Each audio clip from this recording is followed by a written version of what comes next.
এই মেরাজের ঘটনার মধ্যে শরীয়তের কথা আছে, তরিকতের কথা আছে, হাকিকতের কথা আছে, মারিফতের কথা আছে। মেরাজটাকে এই জন্য মানুষ ওপেন করতে চায় না, খোলাখুলি করতে চায় না।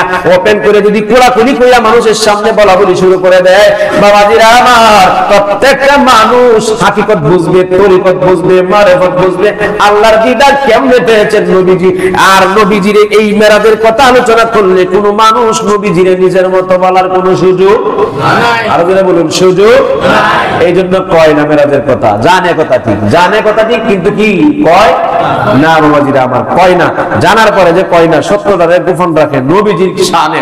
আর নবীজির সুন্নত মানে, নবীজির কোরআন মানে, হাদিস মানে, মসজিদ মানে, দান খয়রাত করে, রাস্তায় কালেকশন করে, মাহফিল করে, মাদ্রাসা বানায়, যত কিছুই বানাক, নবীজির হক কথাগুলি যদি কোরআন থেকে যা সাবেত করে দিয়েছেন আল্লাহ, ওপেনলি বলতে যদি কষ্ট লাগে নিজের দলের স্বার্থে, ব্যক্তির স্বার্থে, এই মানুষ কোনোদিন নবীর আশা করতে পারে না, নবীর উম্মত হতে পারে না। জান্না শিন্না কথাগুলিরে গোপন রাখো। এইজন্য আল্লাহ বলছেন লা তালবিসুল হাক্কা বিল বাতিল। আল্লাহ তাআলা বলতেন তোমরা জানিয়া শুনিয়া কি করো না, সত্যটারে গোপন করো না, আর সত্যটারে মিথ্যার সাথে মিশাইও না, মিথ্যাটারে তোমরা সত্যের সাথে মিশ্রিত করো না। কেন না আল্লাহ তাআলা একদিন ধরবেন, আর আল্লাহ তাআলা জালিমদের জন্য জাহান্নামের ব্যবস্থা করে রেখেছেন।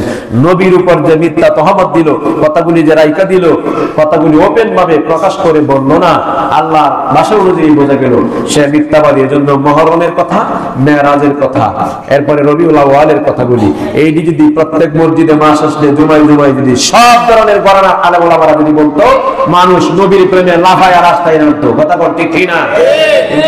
এইগুলি কয় না। আল্লাহ রাব্বুল আলামিন যেন আমাদেরকে, আপনাদের সকলকে যেন মেরাজের ঘটনা, মেরাজের সম্মান এবং শবে মেরাজের উপর আমরা যেন অটল থাকি। রহমতের নবীজির দিদার লাভ করেছেন, এটাই সত্য, এটাই বাস্তব। স্বপ্নের মাধ্যমে দিদার অনেক 35 বারও আসছে, 10 বারও আসছে।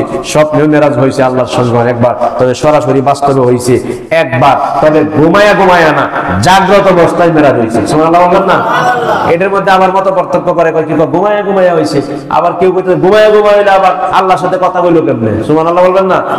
এরা শুধু খালি দলিল ফিট করা, ঘুমায়া হয়েছে, জাগ্রত থাকে না, ঘুমায়া মেরাজ হয়েছে। মেরাজ জাগ্রত অবস্থায় হয়েছে, সমস্ত নবীগণের সাথে কথা বলেছে, ইমামতি করেছেন, আল্লাহর সঙ্গে কথা বলেছেন, আল্লাহ নবীকে সালাম দিয়েছেন, নবী মেরাজ করেছেন। ঘুমায়া না, জাগ্রত, জাগ্রত। এটা আমাদের আকীদা, বিশ্বাস। আল্লাহ রাব্বুল আলামিন আমাদেরকে হেফাজত করেন। আমিন। হাযা ওয়া আখিরু দাওয়ানা আনিল হামদুলিল্লাহি রাব্বিল আলামিন।